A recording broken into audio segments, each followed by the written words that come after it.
je vous dis d'ores et déjà que le papier là n'est pas authentique. C'est des individus qui sont partis en Guinée forestière et une partie de la Haute-Guinée dans l'intention de manipuler certains fédéraux, soit disant qu'ils doivent signer pour dire qu'ils demandent l'inclusion de certaines qui avaient été exclues et puis que le président Cellou Dalein soit le président d'honneur. Moi, je crois que ce n'est pas d'ailleurs, quand vous regardez le statut et le règlement de l'IFDG, ce n'est pas le rôle d'un fédéral ou bien des fédéraux. D'ailleurs, dans les conditions normales, pour prendre ces décisions, il faut d'abord un consensus au sein de la fédération, parce que vous n'êtes pas sans savoir, l'IFDG, c'est le parti le plus structuré de la Guinée. Il y a le grand fédéral, il y a le grand bureau, il y a le bureau des femmes, il y a le bureau des jeunes, il y a le bureau des charges. Il faut que tous ces responsables-là se réunissent pour prendre une décision. Une seule personne ne peut pas décider et ne peut pas parler au nom de l'IFDG, fût-il le fédéral. Il faut que le consensus prime. Alors c'est pour vous dire que le document là, c'est un chiffon. Ce n'est pas un document authentique. Vous-même, vous avez eu la chance de lire ce document. Le document n'est pas authentique, c'est un document uniquement pour faire des bruits. Parce que, mais encore une fois, c'est une manière de faire la promotion de l'IFDG, pour dire que l'IFDG est vivante, l'IFDG est debout.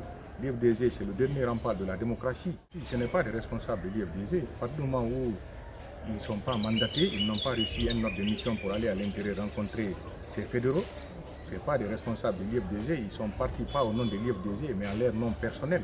Parce que si vous n'êtes pas mandaté par les responsables au plus haut niveau du parti, d'abord la personne du président Cellou Dalein et les autres vice-présidents, cela veut dire que vous êtes parti à votre nom personnel, vous n'êtes pas parti au nom de l'IFDG, même si vous êtes responsable au prime abord de l'IFDG, mais vous n'êtes pas parti au nom de l'IFDG, vous ne répondez pas au nom de l'IFDG, ils sont partis en leur nom personnel. Dans quel but, on ne sait pas. Est-ce qu'ils ont été cooptés par qui, on ne sait pas. Mais, Inch'Allah, bientôt vous allez entendre ces fédéraux-là qui feront une déclaration très musclée pour citer le nom de ceux qui ont été là-bas pour faire ces manipulations. Je dis qu'il y a des gens qui tirent les ficelles dans l'ombre.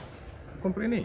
Maintenant, ceux qui sont sortis pour aller faire ce boulot-là, ce boulot dont j'ignore leur nom, mais les fédéraux-là diront leur nom parce que moi, je ne vais pas essayer d'indexer. Vous savez, en matière juridique, on peut dire je porte plainte contre X, ou bien ces X personnes-là, on connaîtra leur nom très bientôt, au courant de ces 72 heures.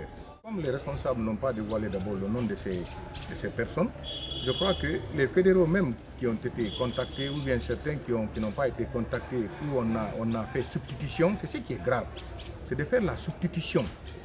Se substituer aux fédéraux pour faire ce sale boulot-là, c'est ce qui est grave. Ça, c'est condamnable. Maintenant, vous allez confier une responsabilité à ces genres de personnes, quelqu'un qui substitue quelqu'un en son nom derrière lui. Parce que le fédéral de Beyla vient de faire une déclaration, vous avez suivi, non? Il a dit qu'il ne reconnaît pas l'authenticité de ce document, il n'a pas été consulté ni de près ni de loin. C'est extrêmement grave. Je dis encore une fois, l'IFDG, c'est le parti le plus structuré en Afrique. Il y a le bureau, il y a le grand bureau, il y a le bureau des jeunes, il y a le bureau des femmes, il y a le bureau des sages. Vous ne pouvez pas prendre de façon à huis clos unilatéralement une décision sans consulter ces responsables qui vous entourent. Si vous le faites, vous devez être sanctionné à la hauteur de votre forfaiture. Et ce n'est pas le rôle d'un fédéral aussi de demander, qu'un président naturel de l'IFDG soit un président d'honneur. Ça, ce n'est pas leur prérogative, ça. Maintenant, quand vous dites ces 13-là, par rapport à combien, l'IFDG a plus de 70 fédéraux à travers le monde.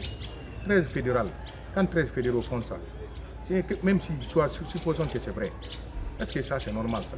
Et ceux qui l'ont fait, ce sont les responsables à la base qui vont les sanctionner, notamment les comités de base, les sections, ceux qui prendront les responsabilités.